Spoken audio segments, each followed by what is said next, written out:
Pada tanggal 15 Agustus 1945, Kaisar Hirohito memerintahkan penghentian permusuhan terhadap sekutu setelah sebelumnya, yaitu pada tanggal 6 dan 9 Agustus 1945, sekutu menjatuhkan bom atom di kota Hiroshima dan Nagasaki.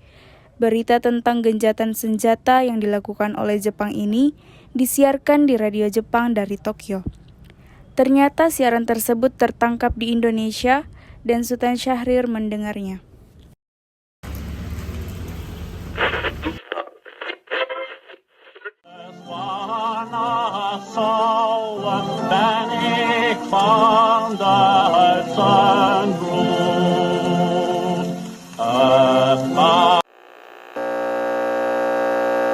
Of Japan and the Japanese government and the Japanese Imperial General Headquarters to sign the instrument of surrender at the places indicated.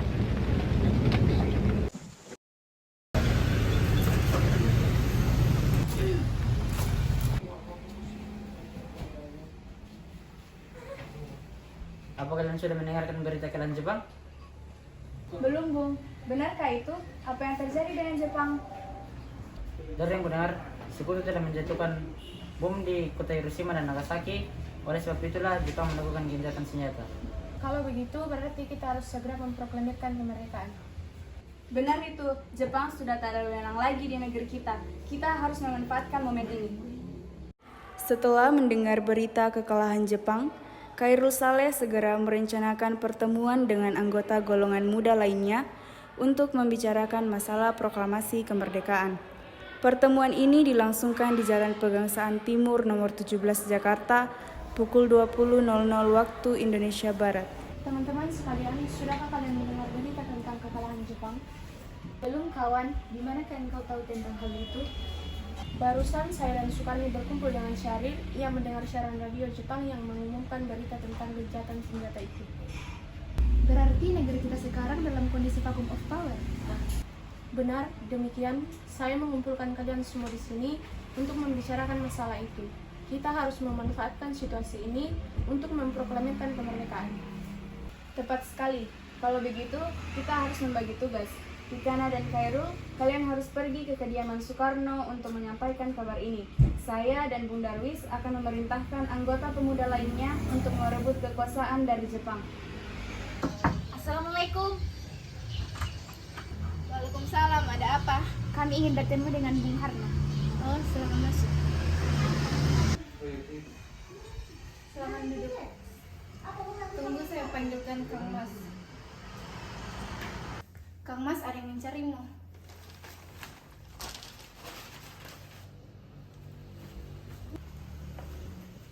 Silakan duduk. Kita harus memproklamirkan kemerdekaan kita sekarang, Bung.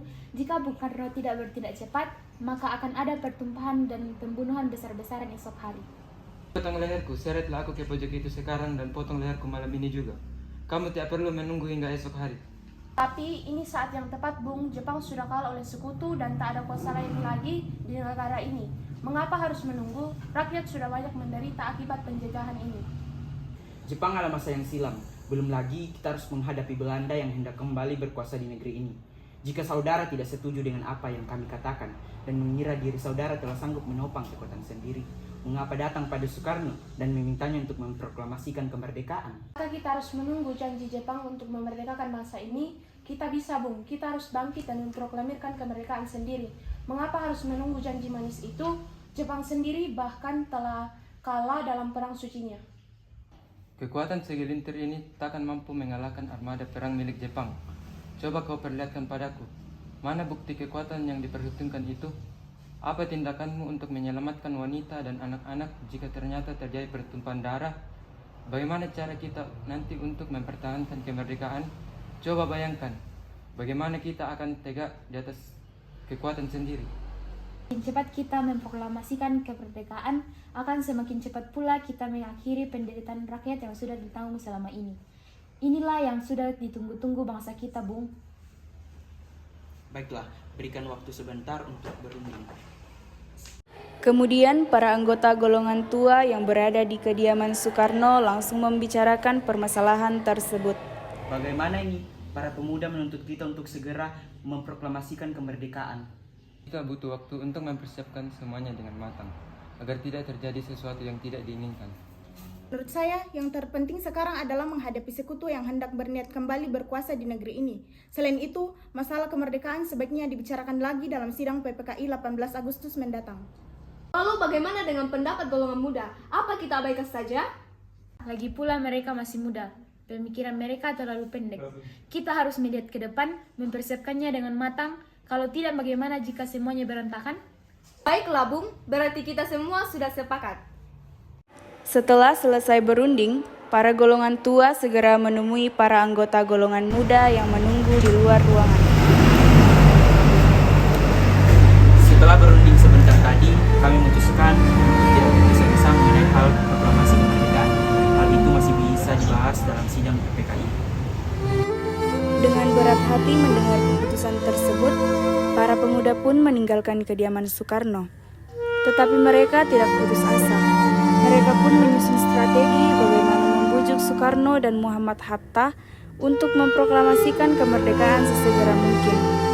Akhirnya mereka memutuskan untuk mengasingkan kedua tokoh itu ke Rengas Dengklok agar terhindar dari desakan pemuda dan pengaruh Jepang di Jakarta. Waalaikumsalam. Ada apa saudara datang sekali ini? Kami bermaksud membawa Anda dan Soekarno untuk ikut dengan kami menuju tempat pengungsian. Baiklah, kami akan ikut. Sebaiknya Ibu Fatmawati dan anak Anda turut serta Bung untuk menjamin keselamatan mereka. Saya akan mengajak mereka.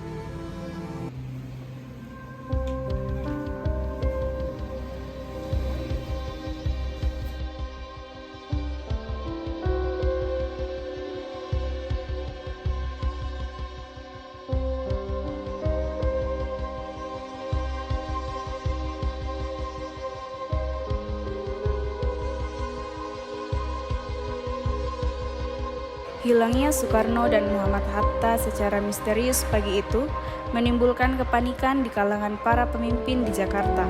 Peristiwa ini baru diketahui oleh Ahmad Subarjo pukul 8.00 pagi. Apakah saudara tahu keberadaan Soekarno dan Bung Hatta? Tidak tahu Bung. Aku akan menjamin keselamatan mereka ketika kembali ke Jakarta. Dan aku akan menjamin kemerdekaan untuk kalian esok harinya.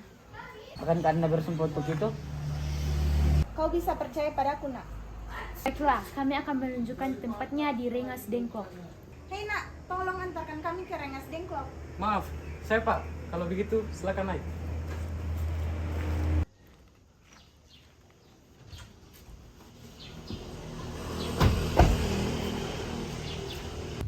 Nah, jelaskan mengapa saudara sekalian membawa kami ke sini. Maafkan kelancangan kami Bung, ini demi keselamatan Anda. Kami ingin membicarakan masalah proklamasi kembali. Bukankah tempo hari sudah kami katakan kepada kalian, masalah kemerdekaan masih akan dibicarakan dalam sidang PPKI? Memang benar adanya, tapi kami semua berpendapat mengapa menunggu untuk dimerdekakan oleh Jepang, mengapa menunggu hasil sidang PPKI, kalau kita bisa bergerak dengan kekuatan sendiri. PPKI itu bentukan Jepang, Bung. Kami ingin memproklamasikan kemerdekaan tanpa campur tangan dari Jepang. Pendapat itu benar, namun kita masih terlalu dini untuk memproklamasikan kemerdekaan. Selain itu, kita belum siap dan masih membutuhkan bantuan dari Jepang untuk merdeka. Bagaimana bila perkataan Jepang tentang kemerdekaan bangsa kita hanya janji manis belaka? Apa yang akan Anda lakukan? Apakah akan selamanya menunggu janji itu, Bung? Kita harus memproklamasikan kemerdekaan sekarang juga demi rakyat yang sudah bertahun-tahun terbelenggu oleh penjajahan di tanah air mereka sendiri. Mereka berhak bebas, dan sekaranglah saatnya. Tenang saudara sekalian, mari kita bicarakan ini dengan sepada dingin. Tak perlu ada ketegangan, oke? Sio dan Kosinggi membawa Soekarno dan Muhammad Hatta menjauh dari perdebatan itu, kemudian mereka berunding. Saya mengerti perhitungan Anda berdua mengenai masalah proklamasi ini. Kita memang belum mempertimbangkan semuanya dengan matang, tapi saya percaya kita dapat bangkit dan memanfaatkan situasi ini. Kesempatan tidak akan datang dua kali, Bung. Apa yang mereka katakan benar adanya dan saya mendukung mereka. Tetapi apakah kita bisa? Akankah ini semua dapat kita lakukan? Tentu, mungkin Bung. Asal kita berusaha, tentu akan kita temukan jalan keluarnya. Lagi pula, para pemuda di Jakarta sedang menyusun strategi pertahanan untuk mencegah serangan dari Jepang ataupun sekutu yang tidak menerima proklamasi masa kita. Baiklah, saya setuju. Kita akan memproklamasikan kemerdekaan tanpa campur tangan Jepang. Pada pukul 17.30 waktu Indonesia Barat, rombongan dari Jakarta tiba di Rengas Dengklok untuk menjemput Soekarno dan Muhammad Hatta. Syukurlah kalian semua baik-baik saja. Jadi bagaimana keputusannya? Kami setuju kemerdekaan akan dilaksanakan tanpa campur tangan Jepang. Lalu, kapan kita melaksanakannya? Menurut saya, bagaimana jika besok? Pasukan pemuda di Jakarta sudah bersiap. Jika mungkin, ya, kita akan melaksanakannya esok pagi. Selesailah perundingan di Rengas Dengklok. Semua anggota golongan tua maupun muda kembali ke Jakarta untuk membahas lanjut rencana proklamasi kemerdekaan tanggal 17 Agustus 1945. Tanggal 16 Agustus 1945 pukul 23.00 waktu Indonesia Barat, rombongan tiba di Jakarta. Bagaimana kita membicarakan naskah proklamasi untuk mendeklarasikan kemerdekaan kita? Kita butuh tempat untuk membahasnya, Bu. Tapi hari sudah malam dan pihak Jepang tak mungkin mengizinkan kita melakukan kegiatan sekarang. Apalagi jika mereka tahu bahwa kita hendak membicarakan rencana proklamasi. Saya punya ide. Kita akan meminjam rumah perwira Jepang, Laksamana Maeda.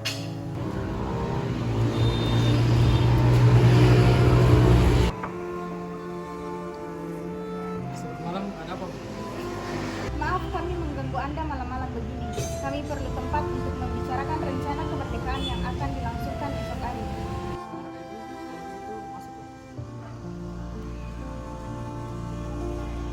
Saya turut gembira mendengar kabar ini. Silakan gunakan ruangan yang kalian butuhkan. Saya akan pergi istirahat dulu. Terima kasih, Pak Perwira.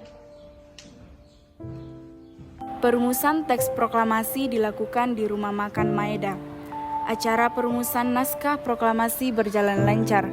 Tidak ditemukan kesulitan untuk menemukan rumusan yang tepat. Sebagai hasil pembicaraan mereka, diperolehlah rumusan yang ditulis tangan oleh Soekarno.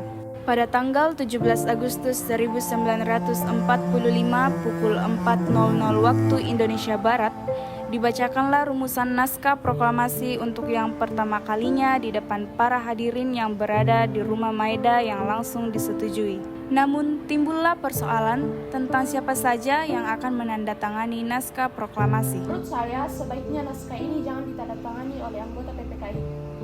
Kenapa? Lantas siapa yang akan menandatanganinya? PKI kan lembaga pembentukan Jepang. Kira sudah sepakat tadi untuk melaksanakan proklamasi tanpa campur tangan Jepang. Kau kenapa? Bagaimana ini, Bu? Dari kalian yang punya pendapat untuk menyelesaikan masalah ini, Bagaimana jika naskah ini ditandatangani oleh hadirin yang datang saat ini, seperti Amerika ketika menandatangani teks deklarasinya? Jangan, kita tidak boleh meniru. Kita harus berbeda dari bangsa yang lain. Lalu bagaimana, Bung Karno? karena ini semua berkat jasa-jasa Indonesia atas nama bangsa Indonesia. Saya setuju dan saya punya usul. Yang menandatangani teks cukup 2 orang saja, yaitu Anda dan Bung Hatta sebagai wakil dari bangsa Indonesia. Bagaimana?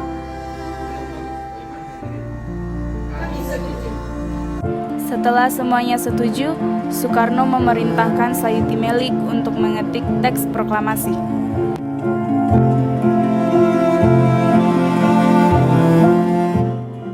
Tolong kau ketik teks proklamasi ini. Jagalah teks ini baik-baik. Baik, Bung.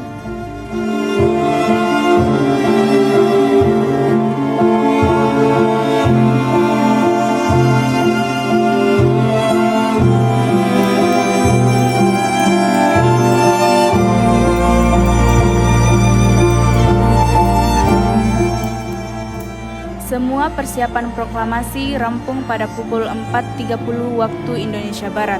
Lalu, semua hadirin pulang ke rumah masing-masing dengan perasaan gembira. Pada saat yang sama, Soekarno dan Ibu Fatmawati sampai di kediaman mereka dan berbincang sejenak. Alhamdulillah, akhirnya semua berjalan dengan lancar. Terima kasih Ibu telah menemani saya di saat-saat yang cukup mengurus pikiran ini. Iya, Terima kasih Gusti Allah yang telah memberikan jalan pada bangsa kita untuk memproklamasikan kemerdekaan. Oh iya Pak, apakah kalian sudah merencanakan bagaimana proklamasi besok akan berlangsung? Kita akan melaksanakan upacara bendera yang nanti akan diiringi lagu Indonesia Raya karya Bung Supratman. Bukankah kita belum punya bendera?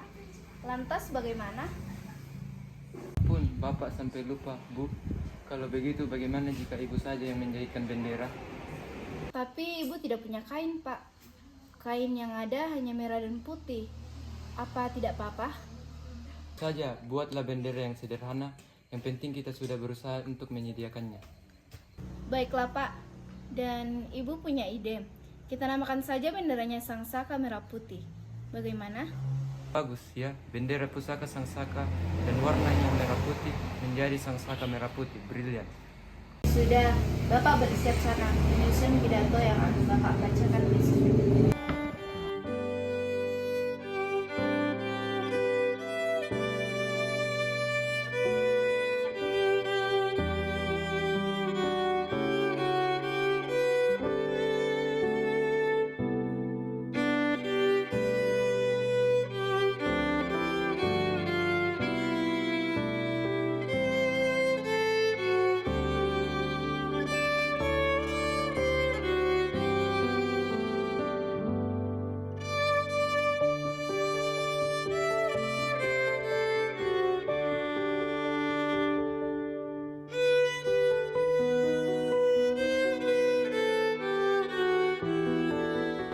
Hari Jumat pada tanggal 17 Agustus 1945 pukul 10.00 waktu Indonesia Barat di Jalan Pegangsaan Timur nomor 56 dilangsungkan proklamasi kemerdekaan Indonesia. Hai kalian, jaga baik-baik bendera ini. Kalian mendapat kehormatan untuk mengibarkan bendera ini untuk pertama kalinya dalam sejarah.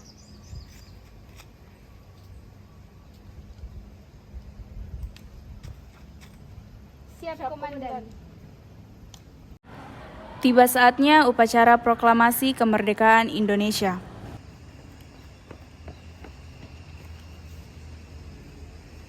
Saudara-saudara sekalian, saya telah minta saudara hadir di sini untuk menyaksikan peristiwa maha penting dalam sejarah bangsa kita.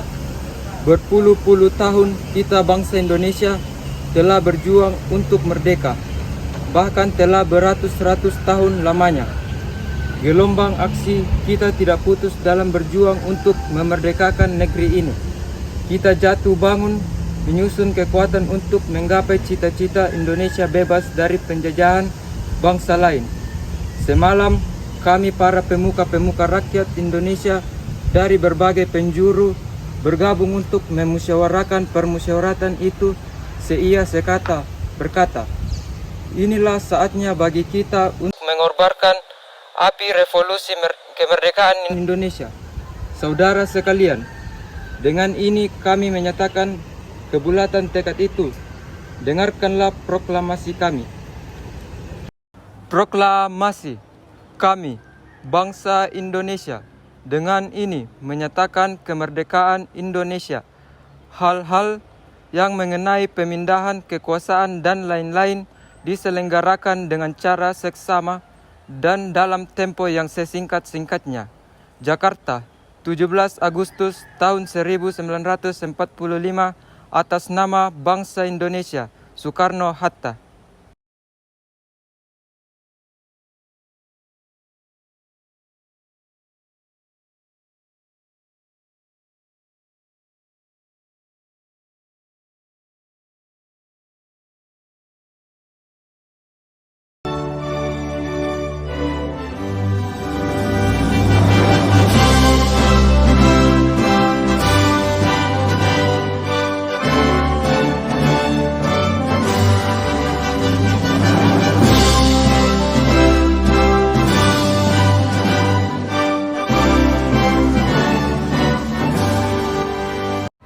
Peristiwa proklamasi ini memang hanya berlangsung sebentar. Namun, peristiwa itu telah mengubah segala sendi kehidupan bangsa Indonesia. Peristiwa proklamasi kemerdekaan telah menjadi momentum puncak perjuangan bangsa Indonesia. Oleh karena itu, kita sebagai generasi penerus bangsa harus berprestasi dalam rangka mengisi kemerdekaan tersebut, bukan malah menodainya. Kita harus bisa membalas budi para pejuang tanah air zaman dahulu dengan cara mempertahankan kemerdekaan ini.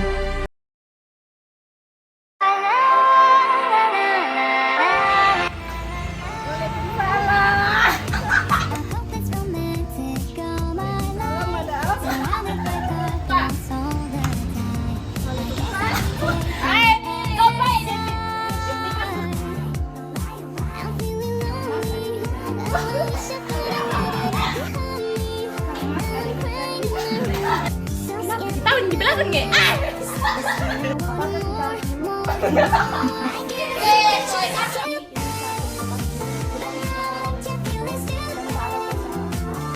Tahun di belakang nggak? Apakah akan selamanya mengikuti janji itu? Kita harus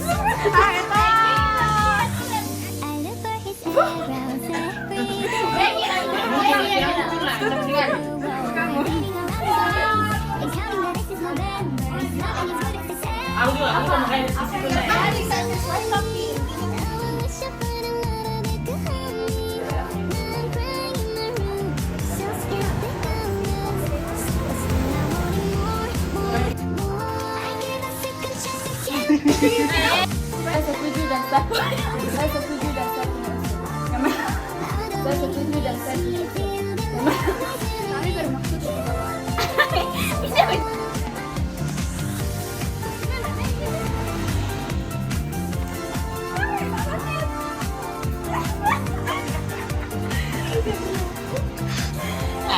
Tapi ibu tidak punya kain. Milaikor, baiklah Pak. Dan ibu punya ide. Kita namakan saja bendera Islam. Baiklah Pak. Dan ibu punya ide. Bagaimana jika benderanya ulang.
Lalu bagaimana dengan pendapat golongan muda? Apa kita abaikan saja? Kan deko.